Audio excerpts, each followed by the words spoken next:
Hello, we're in Tuscany. This video is going to be about the do's and don'ts and any tips when traveling and visiting Tuscany. If you're wondering how we ended up in this beautiful place, watch our other Firenze and Tuscany video in our channel.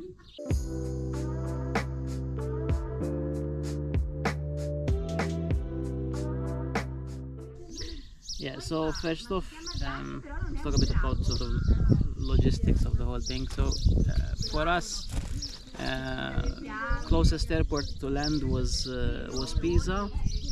We rented a car from there. Now the reason why we needed to rent a car was because we need to move around a lot. So how we did was we rented the car from Pisa, spent a couple of hours there, watched the Leaning Tower and the Camposanto area, and then we sort of then went for the historical center of Firenze. And now the first problem there when you have a rental car is that Firenze has what they call a ZTL area, which basically is an area that is limited to car circulation, basically. You can still go in with the proper passes, etc. You can still go in, but obviously cost starts building up. I think it's €10 a day, and you have to give them your number plate. Yeah, so it's not impossible. Yes, but I would also need to consider that Firenze streets are pretty narrow, very busy, very difficult to park. So for me, I thought it's not worth the hassle. So what we opted for was an accommodation just outside the ZTL area, which had its parking lot.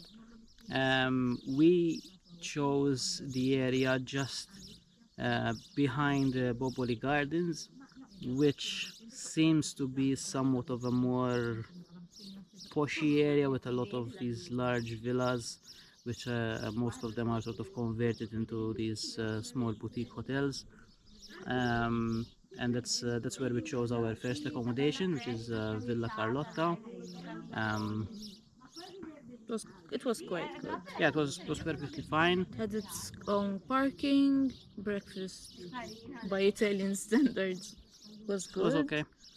So then the upside of having had its own pool. Yeah, had its own pool, which we didn't get to use really, but anyway, the upside of sort of staying outside the ZTL area is obviously that you're sort of a little bit further away than all the sites and attractions.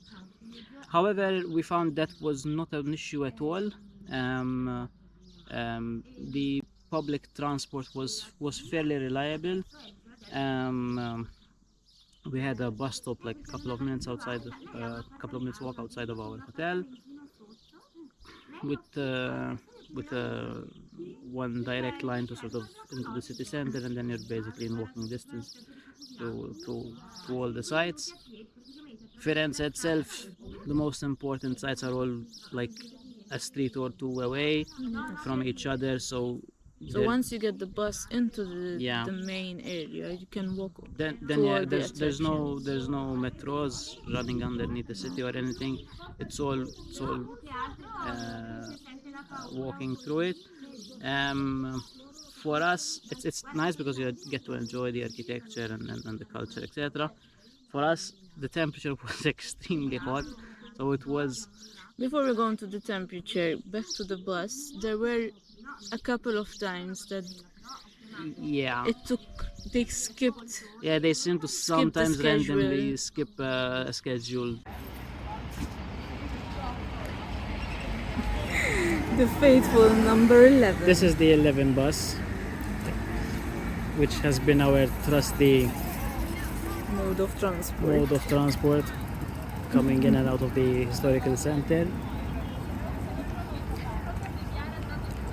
I mean, public transport all in all is fairly reliable, but you cannot really rely on the timings and timetables that they have, because they follow none of them.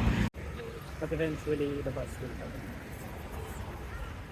it's only like 120 a ticket, 150 a 150, ticket, 150 every ride. and They do have. you don't always have to cash it in. Yeah, and they do have an app, which is quite good. They do give you times, and there's like a live update of how long a bus will take to actually get to your stop. You can buy tickets from the app as well, and sort of the thing is that basically how I understood this works is that you basically buy tickets off the app, and in the same way that you have to punch your own ticket on the bus, they sort of trust you as well to sort of go to your app, grab a ticket and mark it as yours. A very contrast. It's very trustworthy. I don't know how many people actually do this, but We rarely see people punching the ticket, so Yeah. we're not sure what the locals do. yeah, so But it's convenient, so yeah. not expensive. Taxis seem a bit expensive. Yeah, taxis are like 20 euro a ride for like I think like a 5-minute ride. I don't think it's going to be, to be honest. There's bus stops essentially within like 2 to 3 minute walks everywhere. So we recommend the bus. Yeah. Oh yeah. Announcement about the public transport in Firenze to correct our previous review. It's absolutely shit. They keep missing the times, do not Buses appear. don't show up. I don't know what the hell's going on.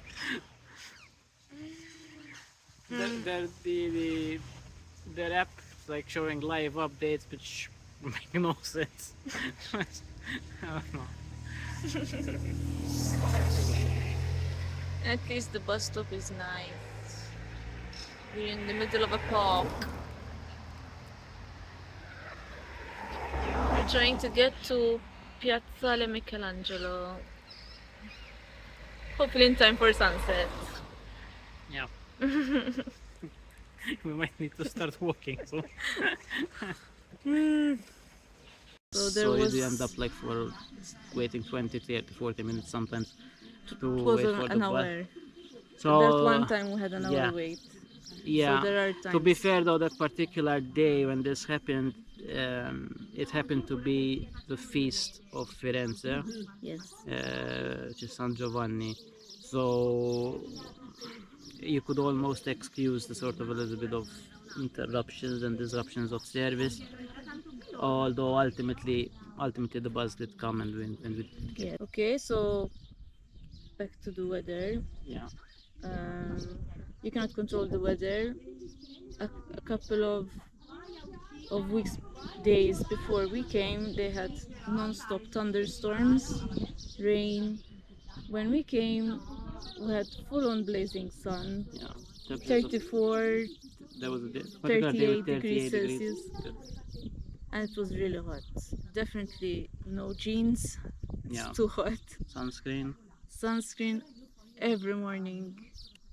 It does get sweaty. Yeah. But Yeah. so be prepared for the heat. Always check the weather before. Yeah, I mean, then obviously, I mean, Firenze itself it's full of culture. If you are interested in the Renaissance, the great masters of the Renaissance, their works, the medieval vibe of the city, it's absolutely something you need to experience. As for the food, I'll stop you again. Back to the museum. So we went to the Accademia to see yeah, the David. yeah. So there's a lot of attractions. Yes. The Academia is where the original David. Yes, because there are a couple of copies. Yeah, there are a couple around. actually. There's another one in front of the Piazza della Signoria. There's a bronze one in Piazza Michelangelo. Yeah, I'm not sure where's the third one, I'm not sure, but there's a third yeah. one. There's the Academia there. There's then the Uffizi, which gives you that extra. How was it? The ticket. yeah. So what we did as well, It's like a ticket that gives you access to a couple of attractions, which includes the Uffizi, Palazzo Pitti, Boboli Gardens, and there's one more I can't remember right Pitti? now. No, I mentioned that one, which was quite worth it as well. You get to it's like a 5-day pass, so we can do the attractions whenever you sort of feel like. In fact, since we had this ticket, first we did the Uffizi because you have to start with that Yeah, to I get think the so. ticket. Then we went to Palazzo Pitti, which felt bigger than the Uffizi. And then we were tired by that, so we thought we'll do the Giardino Boboli, which is with the Pitti, on another day. Yeah. And because the ticket allows you to use it in 5 days, it was not a problem. Yeah, Boboli Gardens was nice as well. Yes, It's a some lovely stroll. people Yeah, said you need 4 hours to do it. yeah, It didn't take us it's 4 not that much, hours. no. It's a nice But it's stroll. nice, yeah. Then sort of once we were done from, I mean, what other sites did we see? There is Ponte Vecchio, which is actually quite nice. Yes. It's And make sure to go on the parallel bridge yeah, so you get the view of the Ponte Vecchio. yeah, which is Trinità, Ponte Trinità, I yeah, think. Ponte Vecchio, it's full of jewelry shops. yeah. Originally they were butchers back in the day, Yes. which then eventually they got kicked out, replaced by jewelers, and they're still there to that day. Although slowly as well, big brands are sort of So we got the also Rolex and taking up sort of some space there. So I it's expected not all of it sort of artisanal I jewelry. expected to see some silversmiths working, Yeah, but it's mostly shops, yeah. normal jewelry shops. Very Yeah. sweet. Fun fact about Ponte Vecchio as well is that apparently there's a corridor running on top of the jewelry shops, which actually connects Palazzo Pitti with the Palazzo della Signoria. I don't know. Yeah, The Duomo, yeah, definitely the Duomo area is something absolutely magnificent. it's impressive. It's beautiful. As soon as you turn the corner, it just comes right in front of your face and all its grandeur. And If you want to go inside, you have to think before.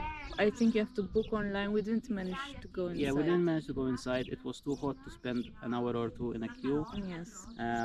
So maybe small regret there, but definitely you need to plan ahead, go there extremely early, sort of to Yes. try to avoid the queues. There's an option also, apart from actually going inside the Duomo, to also go up the bell tower. And there are also some tours available online that would allow you to sort of do like a skywalk on top of the Duomo itself. So yeah, lots to do there. However, we did find a rooftop Yeah. cafe bar. Yeah, what we can suggest definitely, and we really enjoyed it, is there's a hotel called Hotel de Medici, obviously in Via de Medici, which on their 6th floor they have this beautiful rooftop garden which gets you extremely close to the cathedral's dome That was and bell definitely tower, and we spent like an hour or two there just sipping Aperol spritz, and it was really enjoyable. Multiple. Then there's a number of different piazzas. There's Piazza della Repubblica, which has stunning architecture as well. Piazza della Signoria. Next to the Piazza della Signoria, there's the Loggia dell'Anzi, which is like an open air sculpture museum. Some extraordinary works from some of the masters. On the last day, we wanted to go to Piazza Michelangelo, and we discovered that it was a public feast. Oh yeah, yeah. We basically were in a shop, and the shop owner was mentioning sort of that there's something about the feast, but we didn't know about it. So we quickly researched, and we realized that that day was Firenze's feast, San Giovanni. So do check ahead. Yeah, and basically then we did some research and we found there was going to be this huge fireworks display, which is literally set off from Piazza Michelangelo. We were planning to sort of spend the evening. So we definitely said, yeah, they were definitely going up there this tonight, and we did. Loads of people.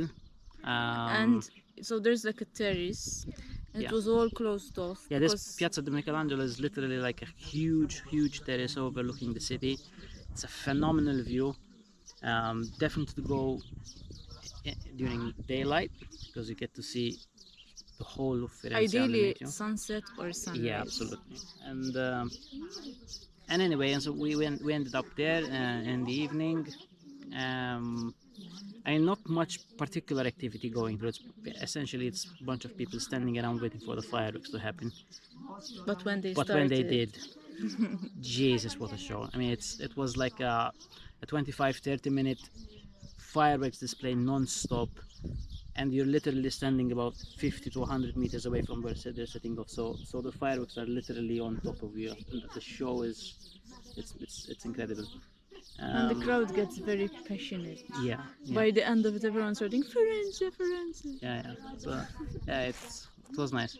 And then basically our plan was to, after sort of 3-4 days of non-stop walking around, we want to sort of relax a bit. So then we tried to find a nice accommodation in the middle of the Tuscan You're countryside. forgetting Siena. Oh yeah. Yeah. So we checked out of the Firenze accommodation. True. Now's So the time that's- to use the car. Yeah, so by the time, this time we literally left the car in this parking lot. Untouched We for didn't like touch 3 to it. 4 days. But then that's when it becomes convenient, because then we sort of said, between the time we sort of check out from this hotel and move to the next one, we had like this gap, and we basically decided to do like a quick day trip to Siena. It was like an hour's drive. Found the closest car park. Super easy. We just left the car there. And basically we went up to Siena and basically saw Piazza del Duomo in Siena, which resembles a lot the one in Firenze but on a smaller scale. But then also we went down to Piazza del Campo. Again, almost very lucky, but quite lucky at the same time. The piazza was being prepared for the yearly horse race, il Palio di Siena. So there was some stuff already assembled there. Sort of the track was sort of already taking shape. Anyway, we had lunch in the piazza there. They had the small parades going around. Yeah, and yeah, exactly. Related The to the Contrada Palio. were sort of doing their yearly parade, going through the streets with drums and flags and throwing flags around. It's absolutely very nice as well. And Siena also has its zone.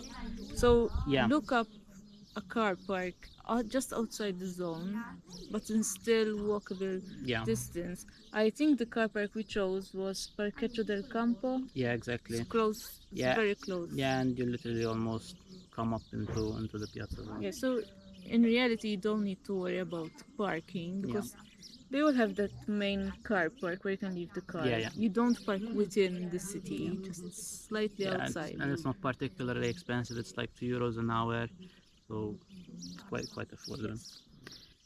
So then from Siena, From Siena, then we checked in to this hotel that we're in at the moment, which is somewhat around the Volterra area, the Volterra town. it's called the Palaghetto. Il Palaghetto. El Palaghetto. Absolutely stunning, surrounded by countryside as far as your eye can see. I would say the main feature is the infinity pool. Yeah, it has an infinity pool over the countryside. It's stunning. And again, the car here was quite nice to have with us, because basically then we thought, oh, yes, it's beautiful, etc., but spending the whole day by the pool would be, Don't forget the sun, it's still very hot. yeah, might be too much. So then we sort of had a look around, and there's and we did manage to sort of see two other small towns which are in the vicinity. One of them is San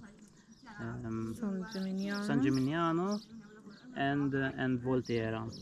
Both of them are medieval cities sitting on top of hills. Both very hilly, Yeah. up hills everywhere to walk.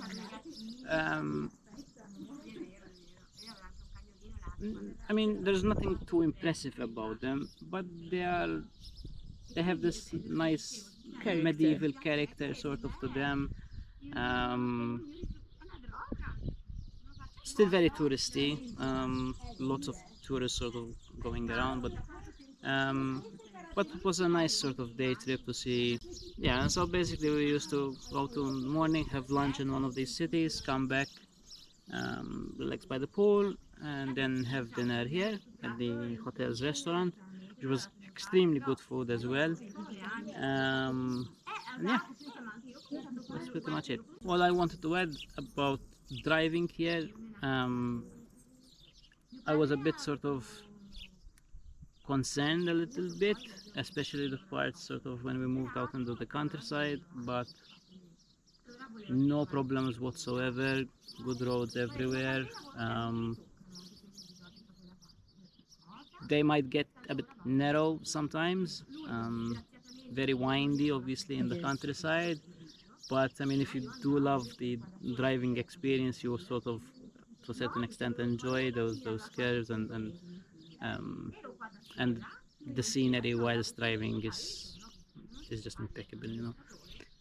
So I think we'll go into food in a bit more detail in Yes. another video because Yes, there's it deserves its own a video. lot to say. Other than that, thank you Tuscany. We're soon checking out, driving back to Pisa airport where we'll get our flight back home. And yeah, all in all, Tuscany is amazing. It delivers. It delivers in culture, Food. and food. It's people are nice. So all in all, we really enjoy the fact that we sort of balanced it out a bit. It's something sort of we learned from our past holidays, where you sort of go to these heavy packed sightseeing trips and you sort of go back home feeling You need another holiday. you need another holiday. So we decided sort of let's maybe extend it a little bit, but sort of have those couple of days then where we can sort of chill out and enjoy the area sort of and enjoy. And I think that worked really well for us. Yes. So definitely book your trip. Watch our other videos to see how our trip turned out. If you have any questions, feel free to drop them in the comment box and we'll reply. Thanks for watching. Thank you. Don't forget to like and subscribe. See you on the next one, guys.